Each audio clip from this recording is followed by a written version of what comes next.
প্রথমেই ঠাকুর মা ও স্বামীজিকে সশ্রদ্ধ প্রণাম জানিয়ে আজকে আমাদের ভাগবত কথার বিষয় হচ্ছে তৃতীয় স্কন্ধ থেকে কপিল গীতা। ওং কৃষ্ণায় বাসুদেবায় হরয়ে পরমাত্মনে নমঃ।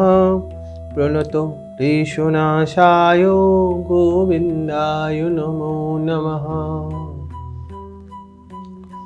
ভগবান কপিলদেব তার মা দেবহূতিকে যে পরম তত্ত্বপূর্ণ আধ্যাত্মিক উপদেশ দিয়েছিলেন তা কপিল গীতা নামে প্রসিদ্ধ। তা এখন বর্ণনা করা হচ্ছে। একদিন কপিলদেব সন্ধ্যা বন্দনা নিত্যকর্ম সমাপন করে নিজ আসনে পরম শান্তিতে উপবেশন করে আছেন। ওই সময় তার মা দেবহূতির মনে পূর্ব স্মৃতি স্মরণে এলো। যখন কপিলদেব জন্মগ্রহণ করেছিলেন তখন ব্রহ্মা তাকে দর্শন করতে এসে বলেছিলেন, ইনি সাক্ষাৎ নারায়ণ। ইনি তার মাতাকে তত্ত্ব উপদেশ প্রদান করে তাকে সংসার হতে উদ্ধার করবেন। এই স্মৃতি জাগ্রত হবার পরে দেবহূতি ভগবত ভাবে এতটাই গদগদ হয়ে উঠলেন, বললেন, কপিলদেব আমার পুত্র, আমি মা। এই প্রকার লৌকিক সম্বন্ধ তিনি বিস্মৃত হলেন। তিনি মনে দৃঢ় প্রত্যয় করলেন, আমি শিষ্যা, কপিলদেব আমার গুরু। এইরূপ প্রত্যয় করে তিনি কপিলদেবকে বন্দনা করলেন। তারপর কপিলদেবকে বললেন, আপনি অনুমতি প্রদান করলে আপনাকে কিছু কথা আমি জিজ্ঞাসা করতে ইচ্ছা করি। ভগবান প্রসন্নতার সঙ্গে অনুমতি প্রদান করলেন এবং তখন দেবহূতি বললেন, আমি আজ পর্যন্ত অনেকবার যে ইন্দ্রিয় সুখ ভোগ করেছি, আমার এখন মনে হচ্ছে তা সবই সাময়িক সুখ প্রদান করে মাত্র, স্থায়ী সুখ ও শান্তি প্রদান করে না। জগতে এমন কোনো আনন্দ কি নেই যা স্থায়ী? শরীর বৃদ্ধ হয়েছে, দুর্বল হয়েছে, তবুও মনের বাসনা যেন রাক্ষসীর মতো আমার পিছনে লেগে আছে, আমাকে কষ্ট প্রদান করছে। এই বাসনার বিনাশ কী রূপে হবে? কপিলদেব প্রসন্ন হয়ে বললেন, মাতা, তুমি খুবই সুন্দর প্রশ্ন জিজ্ঞাসা করেছ। বিষয় বাসনাকে ভক্তি বাসনা দ্বারা বিনাশ করতে হবে। যেমন লোহা দ্বারা অন্য লোহাকে কাটা হয়, তদ্রূপ শুধুমাত্র বাসনার বিষয়কে বদলাতে হবে। সাধারণত কোনো স্ত্রী যখন কোনো পুরুষের সঙ্গে মিলনের ইচ্ছা করে তা হলো বিষয় বাসনা, আর যখন কোনো ব্যক্তি পরমাত্মার সঙ্গে মিলনের ইচ্ছা করে তা হলো ভগবত ভক্তি। স্ত্রী পুরুষের মিলনের যে বিষয় ভাবনা তা মানুষকে পতনমুখী করে, আর ভগবানকে প্রাপ্তির বাসনা আত্মকল্যাণে সহায়ক হয়। কেননা ভগবান আনন্দ স্বরূপ।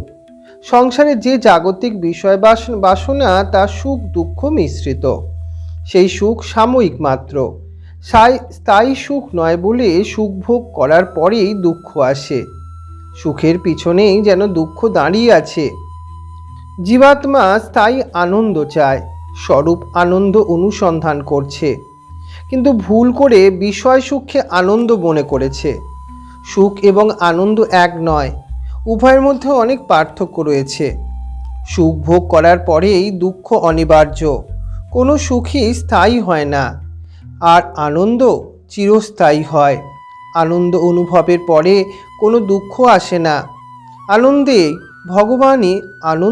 ভগবান নারায়ণ। আনন্দ ভগবানের স্বরূপ। সংসারে কোনো জড় পদার্থ সুখ প্রদান করলেও সেই সুখ সাময়িককালের জন্য হয়, তারপরেই দুঃখ।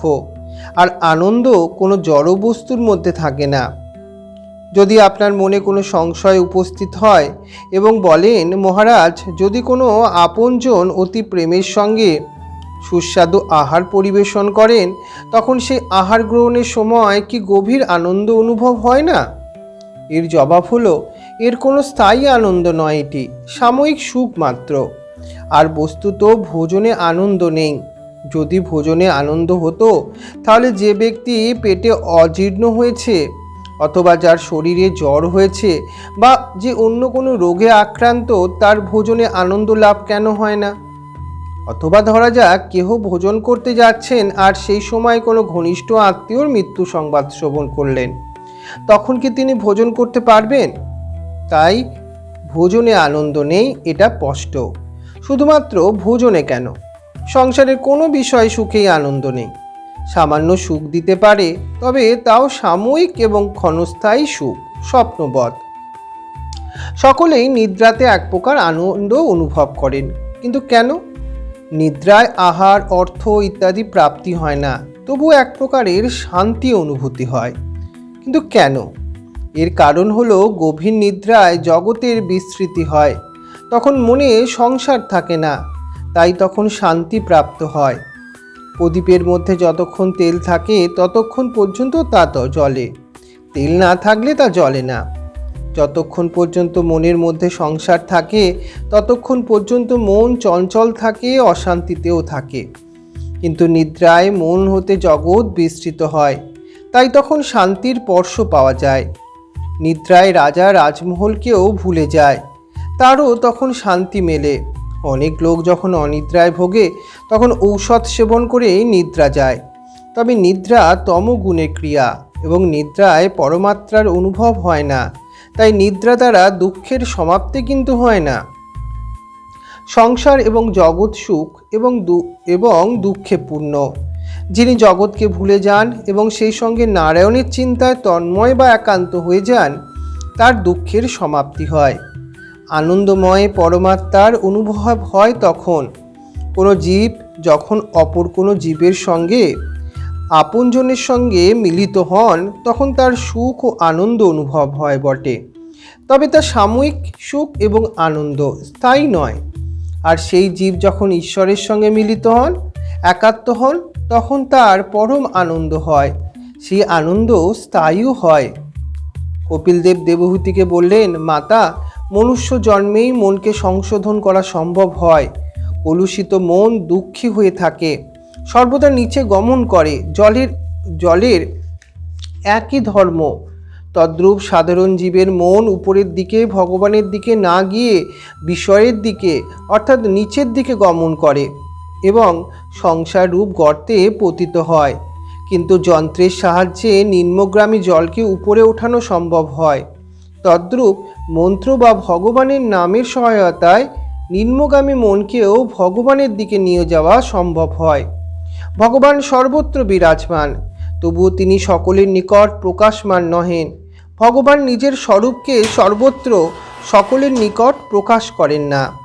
ঊর্ধ্বমূল মধুশাখাম, সংসার বৃক্ষের মূল হচ্ছে পরমাত্মা, সেই মূল উপরের দিকে। মন্ত্র এবং ভগবানের নামের সাহায্যে নিম্নগামী মনকে ঊর্ধ্বমুখী পরমাত্মার চরণে নিয়ে যাওয়া সম্ভব হয়। সাধু সন্তকে কখনো পরীক্ষা করতে চেষ্টা করা উচিত নয়, কেননা সন্তকে সন্তই চিনতে পারেন। যে কোনো জাতি লোক সন্ত হতে পারে। সন্তের পরীক্ষা জাতি বিচার দ্বারা করা উচিত নয়। এমন কোনো জাতি নেই যে জাতিতে মহান সন্ত হয়নি। সুন্দর বস্ত্র, বহু ব্যাখ্যান, তথাকথিত বিদ্বান ইত্যাদি দ্বারা সন্তের বিচার করা সম্ভব হয় না। তাহলে হ্যাঁ, চক্ষু এবং মন দ্বারা কিছু আভাস পাওয়া যেতে পারে তিনি সন্ত কিনা। সন্তের মন ভগবানের উপর সর্বদাই স্থির থাকে, আর সন্তের মন সর্ব অবস্থায় সম এবং শান্ত থাকে। সন্ত অতিশয় ধৈর্যশীল ও সহনশীল হন। সুখ দুঃখ, মান অপমান, লাভ ক্ষতি ইত্যাদি বিপরীতমুখী পরিস্থিতিতেও সন্তের মন শান্ত থাকে। অনুকূল পরিস্থিতিতে শান্ত থাকা এ তো সাধারণ বিষয়। প্রতিকূল পরিবেশ, যেমন কোনো নিন্দা, অপমান ও তিরস্কার করলে, ভয়ঙ্কর বিপদ উপস্থিত হলেও তবুও যার মন শান্ত থাকে তিনিই সন্ত। তিনি সদা শান্তিতে আনন্দে অবস্থান করেন। সন্ত সর্বদা ভগবানের নাম জপে নিজেকে ব্যস্ত রাখেন। শরীর যে স্থানেই থাকুক না কেন, তাদের মন গোকুল, বৃন্দাবন বা ভগবত ধামে অবস্থান করে। এর ফলে সুখ দুঃখ, মান অপমান যে কোনো অবস্থায় উপস্থিত হোক না কেন, এগুলো তার মনের উপর কোনো প্রভাব বিস্তার করতে পারে না। তুকারাম মহারাজ জীবনের এমন একটি ঘটনা অত্যন্ত লোকশিক্ষণীয়। হোলি উৎসবের দিন ছিল। কিছু দুষ্ট লোক একটি গাধা সঙ্গে নিয়ে মহারাজের কাছে এসে উপস্থিত হলো। উদ্দেশ্য মহারাজকে অপমান করা। মহারাজ অতি সরল শান্ত স্বভাবের, তার কোনো অপরাধ ছিল না। দুষ্ট লোকগুলো মহারাজকে বললেন, আপনাকে এই গাধার উপর বসিয়ে আপনার এক শোভাযাত্রা বের করব। মহারাজ বললেন, যদি আমি না বলি তবে এই লোকগুলো জোরপূর্বক আমাকে বসাবে। ঠিক আছে, আজ প্রভুর হয়তো এই ইচ্ছা। মহারাজের মানসিক শান্তি এতটুকুও ভঙ্গ হয়নি। মহারাজ শান্ত হয়ে গাধার উপর বসলেন। তুকারামজির জীবনে অনেক অদ্ভুত বিস্ময়কর ঘটনা সংঘটিত হয়েছে। তিনি ইচ্ছা করে এসব ঘটনা ঘটাননি। সন্ত কোনো অলৌকিক ঘটনা প্রদর্শন করেন না। চমৎকার ঘটনা প্রদর্শনরত করেন তো জাদুকরেরা। আমার খ্যাতি বৃদ্ধি হোক, লোকে আমাকে ধন মান প্রদান করুক, এইসব উদ্দেশ্য নিয়ে জাদুকর বিস্ময়কর ঘটনা প্রদর্শন করে থাকে। সত্যিকারের সন্ত তা করেন না। তুকারাম মহারাজের জীবনে এটি একটি অদ্ভুত ঘটনা যে মহারাজকে গাধার উপর বসিয়ে দুষ্ট কিছু লোক হাসি বিদ্রুপ করার উদ্দেশ্যে তার শোভাযাত্রা শুরু করলো। এই করুণ দৃশ্য তার স্ত্রী দর্শন করে খুবই ব্যাকুল হয়ে রোদন শুরু করলেন। বলতে লাগলেন, আমার স্বামীর তো কোনো অপরাধ নেই। মহারাজজি তার স্ত্রীকে শান্ত করার জন্য বললেন, কেঁদো না, সারাদিন বিট্ঠলনাথজির ভক্তি করতে চেষ্টা করি। প্রভু আজ আমাকে গরুরের উপর বসালেন। আশ্চর্য! স্ত্রী তখন প্রত্যক্ষ দর্শন করতে পারলেন যে তুকারামজি সত্যি গরুরের উপর বসে আছেন। ভগবান ভক্তের বাক্যকে সত্য করলেন। অতি দুঃখের মধ্যেও চূড়ান্ত প্রতিকূল পরিস্থিতিতেও সন্তের মন শান্ত থাকে। দুষ্ট লোকগুলি তুকারাম মহারাজকে অপমান করার জন্য গাধার উপর বসিয়ে শোভাযাত্রা শুরু করলো, কিন্তু তাতেও মহারাজের শান্তি ভঙ্গ হয়নি। সন্ত সর্বপ্রকারের পরিস্থিতিতেই ঈশ্বরকে স্মরণ করেন, তথাপি তার ভগবত বিস্মৃতি হয় না।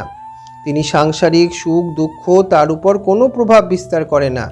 সন্ত সর্বদা ধৈর্য ধারণ করে থাকেন। কপিল ভগবান দেবহূতিকে বললেন, মা, অনেক সুখ ভোগ করলেও তাতে শান্তি প্রাপ্ত হয় না। একদিন তো সব কিছু ত্যাগ করতেই হবে। কালরূপী মৃত্যু অনিবার্য। তাই লৌকিক সুখ বিবেক বুদ্ধির সাহায্যে ত্যাগ করা কর্তব্য। সন্তরা তাই করেন। মৌন ধারণ সন্তের প্রিয় হয়ে থাকে। কখনো কথা বললেও সন্ত লৌকিক কথা না বলে ভগবত প্রসঙ্গই বলেন। লৌকিক কথাবার্তায় যারা আনন্দ লাভ করেন, ধরে নিতে হবে ঈশ্বর থেকে তারা অনেক দূরে অবস্থান করছেন। বারবার ভগবত প্রসঙ্গ শ্রবণ করলেও শ্রোতার মনে ভগবানের প্রতি শ্রদ্ধা জাগ্রত হয়। শ্রদ্ধার ফলে ভগবানের সেবা পূজা করলে ভগবানের প্রতি আকর্ষণ বৃদ্ধি হয়। ভগবানের নামে আকর্ষণ সৃষ্টি হলে সত্যিকারের ভক্তি শুরু হয়। তখন প্রেমের সঙ্গে ভগবানকে ভক্তি করলে সংসারের যাবতীয় সুখ তখন তুচ্ছ বোধ হয়। ভগবানের প্রতি প্রেম হলে বাসনা ধীরে ধীরে বিনাশ হতে থাকে। বিশেষভাবে ধ্যান ও ভক্তি করলে বাসনা ক্ষয় হয়।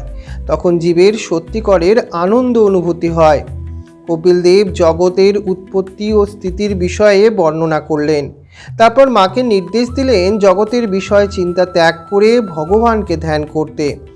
ধ্যানে দেহাত্মবোধ ত্যাগ হলে ব্রহ্ম সম্বন্ধ বোধ হয়। দেহের সঙ্গে জীবাত্মার সম্বন্ধ থাকলেই দুঃখ, আর এই সম্বন্ধ ত্যাগে জীব ঈশ্বরের সঙ্গে মিলিত হতে পারে। বহু জন্ম ধরে জীব সংসারে আসছে আর যাচ্ছে। কতবার কারোর স্বামী, কতবার কারোর স্ত্রী হয়েছে। পূর্বজন্মে স্বামী বা স্ত্রী এই জন্মে কোথায়? পূর্বজন্মের পুত্র এই জন্মেই বা কোথায়? পশু পাখিও সংসারের মধ্যে সুখ ভোগ করে থাকে। সংসারের সুখে সাধারণ জীবের ঘৃণা আসে না।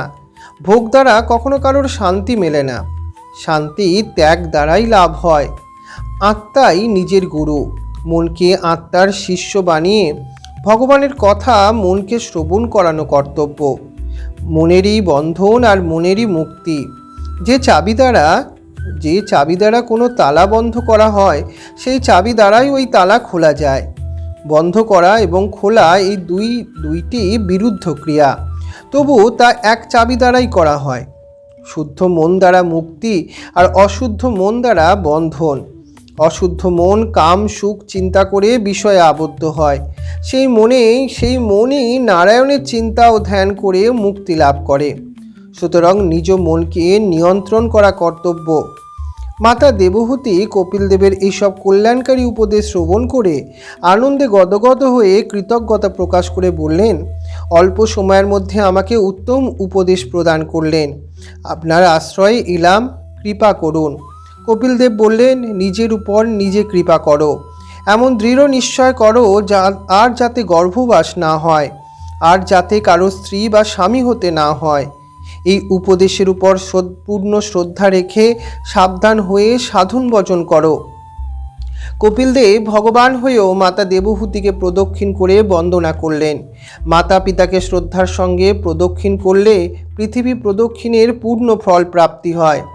কপিলদেব পুনর্বললেন, মা মায়া সবাইকে কষ্ট প্রদান করে থাকে, তাই অত্যন্ত সাবধান হয়ে সতত সাধনা করবে, তাহলেই মায়া কষ্ট প্রদান করতে আর পারবে না। মহামুনি কপিলদেব দেবহূতিকে বন্দনা করে যে স্থান হতে গঙ্গাসাগর, সেই স্থান হতে গঙ্গাসাগরের সঙ্গম তীর্থে প্রস্থান করলেন। কলকাতা থেকে আরও দক্ষিণে এই গঙ্গাসাগর সঙ্গম। নদী যখন সমুদ্রে মিলিত হয় তখন সেই মিলিত স্থান হতে ভিতরে অনেক দূরে পর্যন্ত সেই নদীর জলও নোনা হয়ে থাকে, কিন্তু গঙ্গাসাগরে শ্রী গঙ্গা মার এতই অদ্ভুত প্রভাব যে কিছু দূর পর্যন্ত সমুদ্রের জলকেও মিষ্টি জল রূপে পরিণত করে থাকে। প্রায় 3-4 মাইল পর্যন্ত সমুদ্রের জলে মা গঙ্গার স্পর্শে মধুর জল। গঙ্গাসাগর সঙ্গমে তীর্থে মহামুনি কপিলদেব আজও অবস্থান করছেন। মহামুনি কপিলদেব ঋষিগণকে শান্তি যোগের উপদেশ দিয়েছিলেন। এদিকে দেবহূতি মাতা কঠোর তপস্যা ও সাধন ভজন শুরু করলেন। রোজই সরস্বতী গঙ্গায় স্নান করে আদি নারায়ণের পরমাত্মার ধ্যান করতেন। ভক্তিতে তার হৃদয় বিগলিত হয়ে উঠত, ধ্যানে তন্ময়তা আসত, তখন তিনি পরমানন্দ বোধ করতেন। দেবহূতি মায়ের কেশ বেশ সুন্দর ছিল। সেই সুন্দর কেশ ধীরে ধীরে হলুদ রঙে পরিণত হলো, জটা ধারণ করল, যেন মহাযোগিনীর বেশ। সাধন অবস্থায় কখনো দেবহূতি মায়ের মন চঞ্চল হলে বিবেক বিচার দ্বারা সেই মনকে শান্ত করতেন। তার মন চঞ্চল হলে তৎক্ষণাৎ নারায়ণের চরণ বন্দনা করতেন। তাই করতে হয়। তখন প্রেম ভক্তির সাথে ভগবানের কীর্তন করলে মন শান্ত হয়। মাতা দেবহূতি এইরূপ সময় শ্রদ্ধা ভক্তির সঙ্গে কীর্তন করতেন, শ্রীমান নারায়ণ নারায়ণ নারায়ণ, ভজ মন নারায়ণ নারায়ণ নারায়ণ।